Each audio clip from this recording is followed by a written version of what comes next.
Alright guys, welcome to another episode of Slashing Up the Charts, and we are almost done with the Christmas box office season now. We've only got, technically 3 weeks left. Alright, let's start off this week by saying no, Hunger Games is not going to be number one again, no way. It wasn't even number one last week, which is the first time I've gotten my first place prediction wrong. I did say it was going to be close in my defense, so... Moving on, let's get here. The first film that I'm going to talk about, of course, easily, is going to dominate this weekend box office, is The Hobbit, Desolation of Smaug. Is it Smaug or Smaug? I'm going to call him Smaug, because Smaug is spelled S-M-O-G, not S-M-A-U-G. So let's call it Smaug, and just say that the film, I think, is going to open mid-70s. My prediction is actually $73.4 million. I think we're looking at a Star Wars track record here. The first film, the prequels, that is. Sorry, I should have specified. Prequels. The first, Phantom Menace opened huge, and then after everybody figured out, oh, that's not as good as the original Star Wars, no way. Attack of the Clones and Revenge of the Sith were, well, at least Attack of the Clones was down from that. So, in that respect, I think we're going to see a similar situation here with The Hobbit, Desolation of Smaug. Personally, I'm interested in seeing it. I didn't love the last Hobbit movie, Unexpected Journey. I enjoyed it, but I can't say it was anywhere near as good as the original trilogy, Lord of the Rings trilogy, that is. We've still got all the stars back. We've got Martin Freeman, and we've got... Ian McKellen back. We've got, I think Andy Serkis is supposed to be in it. Yeah. We've got Richard Armitage back as Thorin, and we've got Ken Scott back, and the whole cast is back. I think, is Hugo Weaving in it? I think he's in it. We've got Orlando Bloom coming back. All sorts of great people in the movie. So we've even got Benedict Cumberbatch as the motion capture and the voice of Smaug's. And that's what I'm really looking forward to, is Smaug's interpretation from Benedict Cumberbatch. So I'm excited for the film, definitely. I'm not going to see the midnight shows tonight, and I'm not even going to see it on its opening day. I'm actually going to see it on its second day, on a big screen, so that's that. I'm going to wait on this one just a tiny bit. Not because I'm on the fence about it. I do think it does look like an improvement over the last film, with probably some more engaging action sequences, I should say, because the first film just felt like a CGI almost mess at times, mixed in with almost a sitcom quality about all these dwarves. Now it looks like it's not just going to be the dwarves, 80% of the time. It looks like it's going to be the elves and more Bilbo on his own and stuff like that. So that's what I want to see. That's what I want to see with this franchise. Not to say the dwarves are totally unimportant. They're the freaking cause of the whole story here. But, I don't know what else to tell you. It's nuts. It's absolutely nuts how Lord of the Rings, Fellowship of the Ring can have like 9 main characters, whatever, in the Fellowship that you have to track, and also some characters not in the Fellowship that you have to track. And then you've got these 13 dwarves, and it's way too many. Jackson can tell their story so well in a lot less screen time. But here, he's got more characters on screen longer together, and we can't get engaged. I would say over half of the dwarves are there purely in the film for comedic relief. They have nothing intelligent to say, nothing intelligent to do in the film. We have not actually seen a lot of dwarves, I think, in the advertisements for the film. It's been focusing mainly on the elves and the dragons, so that leads me to suspect the dwarves are going to take a major backseat, which is a double-edged sword. Number one, the elves and the dragon are a nice way to get away from the dwarves in this middle chapter of the trilogy to get it all... interesting story. At the same time, the dwarves are the driving force of the story. We have to get behind them and believe in them in order to, follow the franchise all the way through and get involved with this. So it's a double-edged sword, but I'm sure the film's going to play it out okay. Peter Jackson knows what he's doing behind the camera. The screenplay, hopefully, is better written than the last one, because the last one, there were some parts I was just like, this is getting into Star Wars prequel trilogy parts here, so we don't want to do not want to get into that territory at all. No. Anyway, so my prediction is 73.4 million, and since we're talking about The Hobbit and wizards, I have a little magic trick for you. Bada boom, bada bing. How about that? I forgot my hat. It's okay. Moving on. Medea also has a movie out this Christmas. Tyler Perry. It's called A Medea Christmas. Looks like we've got the bottom of the barrel cast here coming back. Wasn't Larry the Cable Guy in one of these movies? I've seen him in the ads, and of course Tyler Perry up again as Medea. Oh boy. You know, he had a film open this last summer, Good Deeds, which got in total at the domestic box office less than $10 million. That's a bad sign, Tyler. That means you should probably just stick with Medea from now on. Don't try your single-out films because nobody's seeing them. Nobody's watching them. Nobody cares. And even then, Medea is nowhere near my favorite character ever.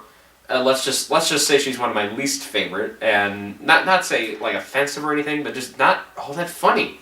I did actually watch the Medea Goes to Jail. I think that's his highest grossing, whatever. And I heard it actually got some sometimes decent reviews, so I was like, okay, maybe it'll be alright.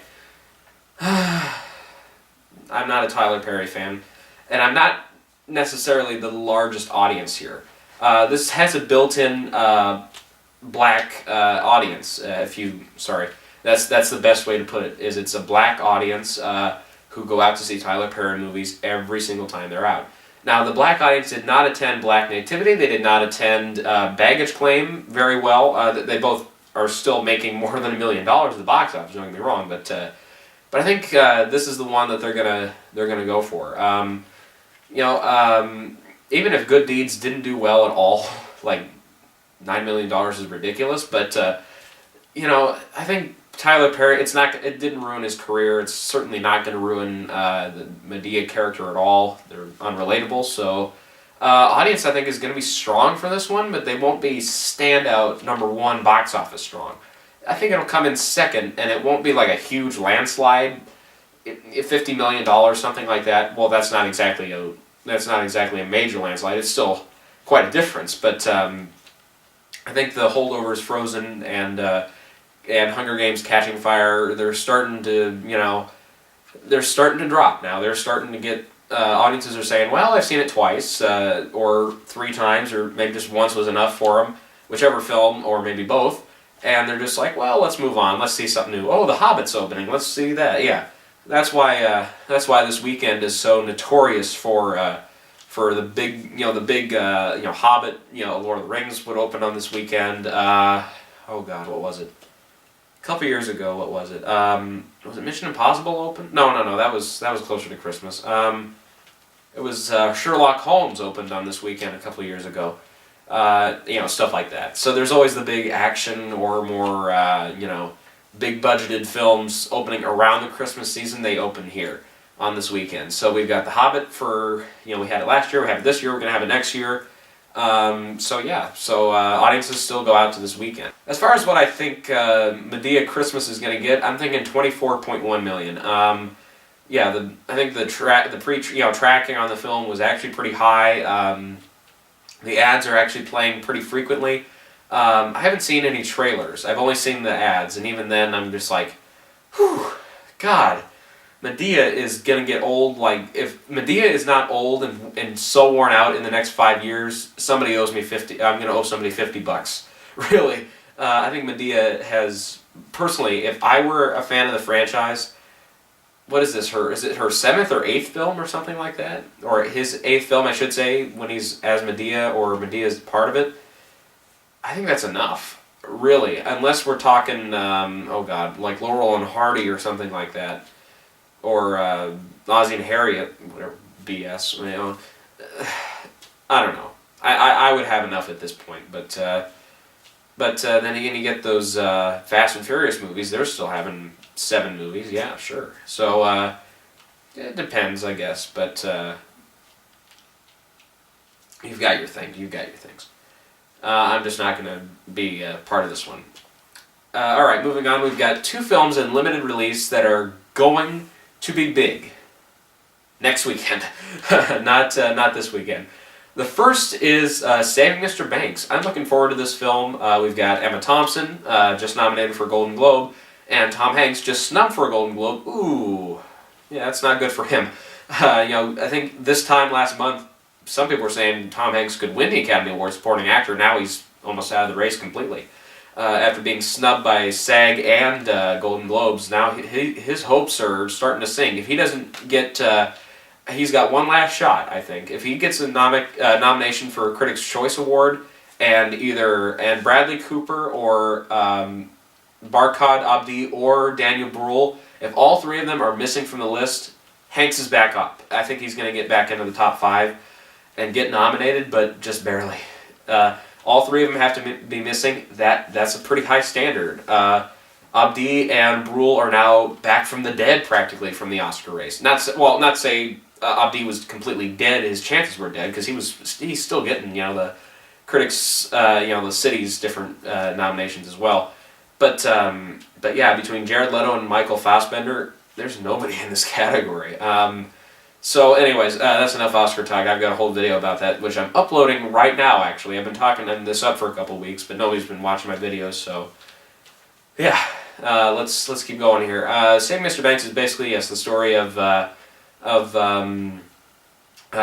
Mary Poppins, the making of Mary Poppins, how they transactioned everything, all the deals, and P.L. Travers, the author who wrote Mary Poppins, her whole story of how talking with Disney was just not going well, and all that. And you've got Tom Hanks as Walt Disney himself, kind of going off and trying to do his damnedest to get the rights to this damn story, to make Travers happy, to make audiences come to the movie.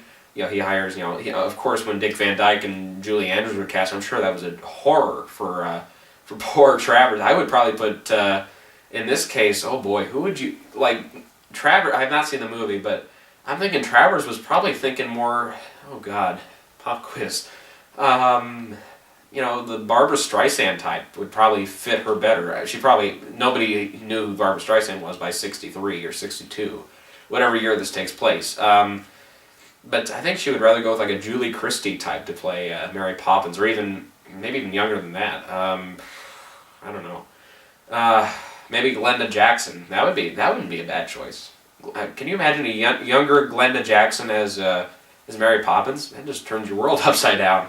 Then you got Dick Van Dyke in there, and I'm sure, for poor Travers, that had been horrible, because, you even hear it in the trailer, she wants, she's not going to prove Dick Van Dyke, you hear Disney's secretary say. So, the film has got some otherwise good stars in it, or big name stars, I should say, not necessarily always great stars. You've got Paul Giamatti in there, you've got, what's his face, David Schwartzman, or is it Jason Schwartzman? I think it's Jason Schwartzman. Whichever one it is. I've heard both names, so I don't know which one's which. You've also got Colin Farrell, Bradley Whitfield. Good cast, well-rounded cast overall, and Emma Thompson, Tom Hanks, great combination. So, yes, I'm very much looking forward to the film. It expands wide next week. I think it's 2,200 theaters next week, which Disney could probably bump it up a couple hundred, and then that'd be better. But I think it's really going to wait for the weekend after Christmas. That's, I think, when it's going to get the 3,000 theater count. Until then, Saving Mr. Banks is in 15 theaters this weekend. So yeah, if it's playing in, I would assume, L.A., Chicago, and New York, and that's about it. Maybe one theater in Boston. So if you're around it, I'm sure the reviews are pretty solid, so it's one I'm going to be waiting for, yeah. Also expanding wide, I should say, next weekend, opening this weekend, American Hustle. Now, I said in the Oscar video, which I'm posting right now, boy, am I looking forward to this film. I said in the video, I think, if I may quote myself, I was ready to chop off my arm and give it to David O. Russell and say, now show me a screening of this movie. Oh boy. Well, maybe. Okay, I'm not that serious. Don't get me wrong here. Still though, I can wait another week for this. I would probably wait. Well, I wouldn't wait too long. I would say no more than 3 months to see this movie. But no, I'm not going to wait another 5 months to see it in the springtime or summertime. No, this is exactly, I think, what the Academy Awards should be going for. It got tied with 12 Years a Slave to be the most nominated film at the Golden Globes today. So that's a high hope sign. SAG Awards got. Was it only Jennifer Lawrence? Yeah, it was only Jennifer Lawrence for SAG Awards, but that's still good. David O. Russell has been getting quite a few. Yeah, he was nominated for the Golden Globe for Best Director. His chances for getting nominated are back up. In the last couple weeks, they've been down a little bit with Scorsese, and now Alexander Payne's Nebraska is getting a whole lot of the praise, which it should. I have to say, if you haven't seen... Well, of course not. I haven't uploaded it yet. I did a review. I saw Nebraska, actually, this past weekend. God, this is a great movie. It's expanding wide this week. I'll get to it here in a minute. But, yeah, American Hustle, 6 theaters in L.A. and New York, and that's it. Not even Chicago's getting this one yet. Next week, it's in 2,500 theaters. My hometown theater, hopefully, will be one of those. I think they're actually they're going to get Saving Mr. Banks next weekend, so that's good. But yeah, expect American Hustle to get some stronger box office buzz here in the next couple of weeks, and it could reach the Silver Linings Playbook box office receipts, hopefully, because it really does look like a fine, fabulous film. So I can't wait for it much longer. I've only got hopefully just one more week, maybe just a tiny bit more than that. But if I don't see this film before New Year's, oh god, okay, I'm not that serious. Don't call 911. I'm okay.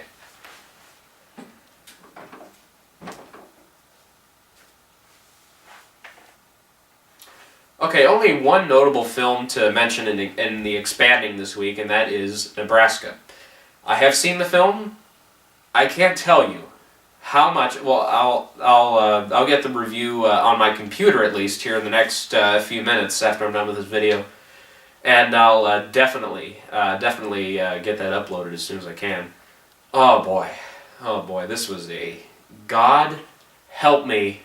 I can't explain how well I love this movie. In case you're wondering, no, I did not like it as much as The Spectacular Now. It's still my favorite film of the year, but this one is about as close as you can get. This is, like a hair difference, really, between the two. Kind of like Toy Story 3 and Social Network a few years ago.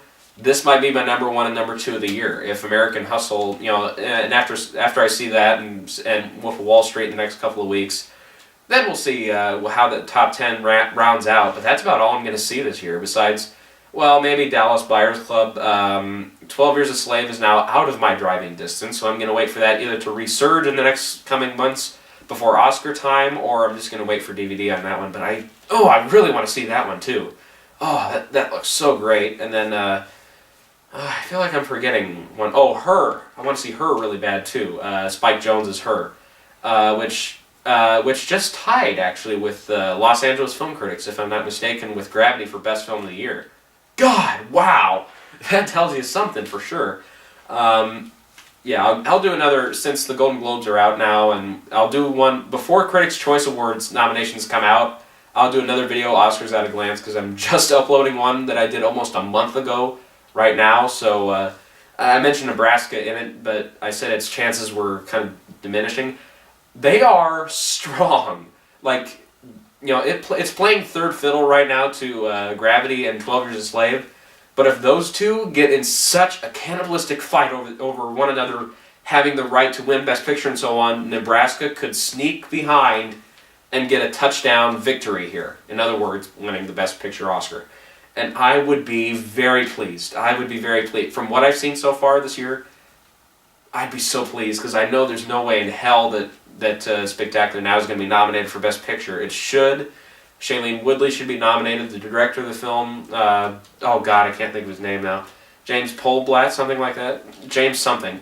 Miles Teller should be a consideration for Best Actor, but Best Actor is so packed. We could probably expand the category to 10 people for Best Actor. We'd still be leaving people off with reserved nominations. God, yeah, this year is so strong. for Best Actor. God, there's no way he would get in. But there's so many to consider there. Adapted screenplay. Some are saying it could actually get a small chance of getting nominated, but I don't think so. I think it's just going to be left alone. Globes left it alone. SAG's left it alone.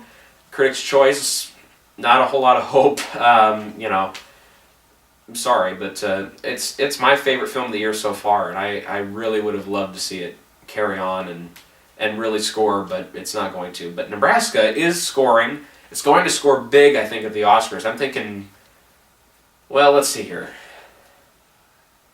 Probably at least 5 or 6 nominations.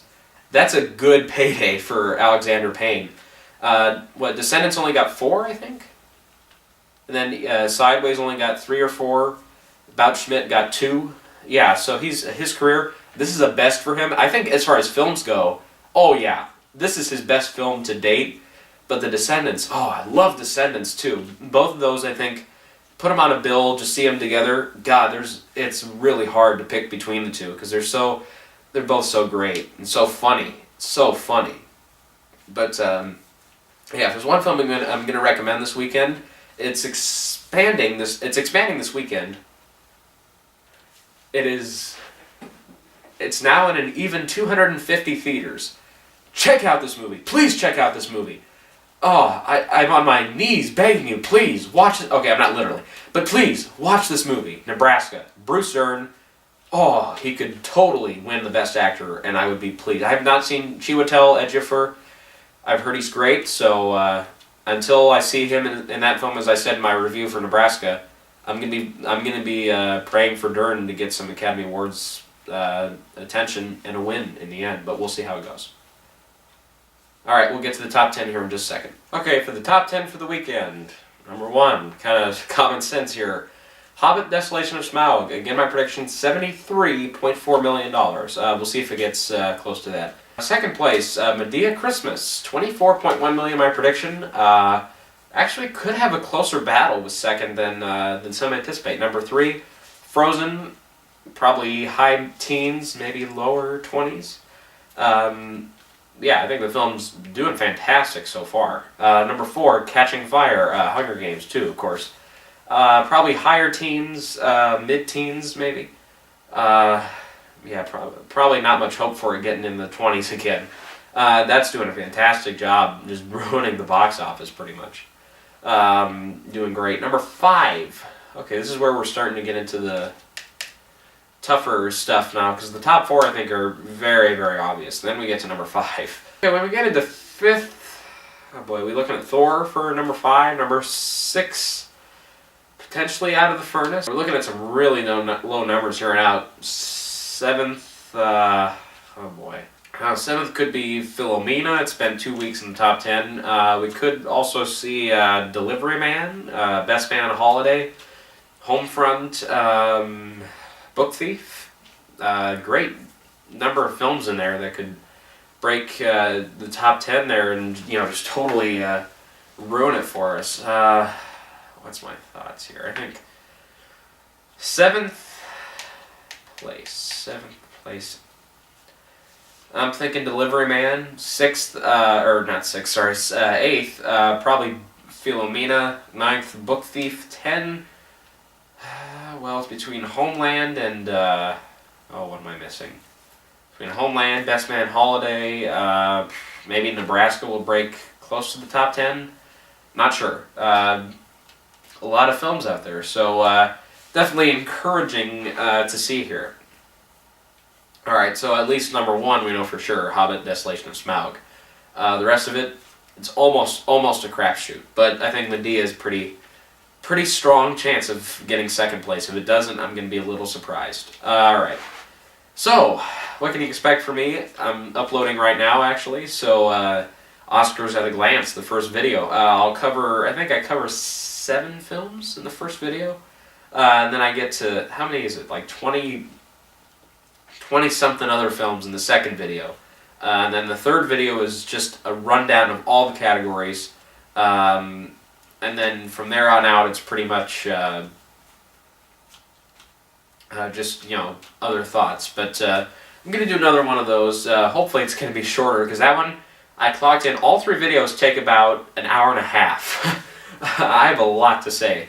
Hopefully this next one is within an hour at least, because there's been a few significant changes. I'll mention a couple of awards that have happened, a couple of ceremonies that are going to take place in the next coming months, namely Golden Globes and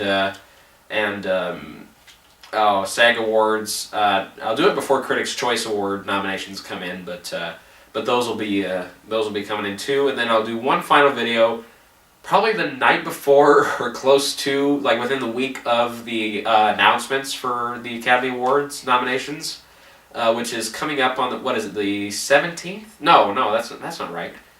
Is it the 11th? Oh, what is it? It's that Thursday. Let's see. The first is on a Wednesday.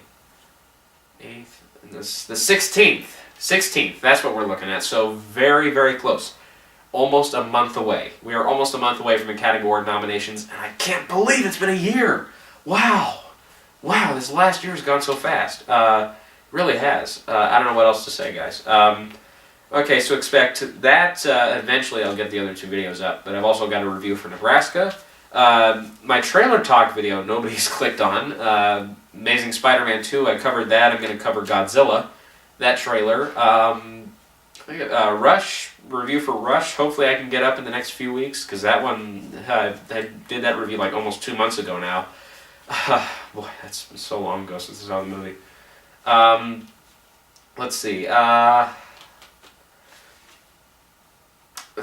Otherwise, this weekend I'm going to be out and about watching some movies. I'm actually planning to drive out a little ways this weekend. I'm going to go see, there's a couple of films out there.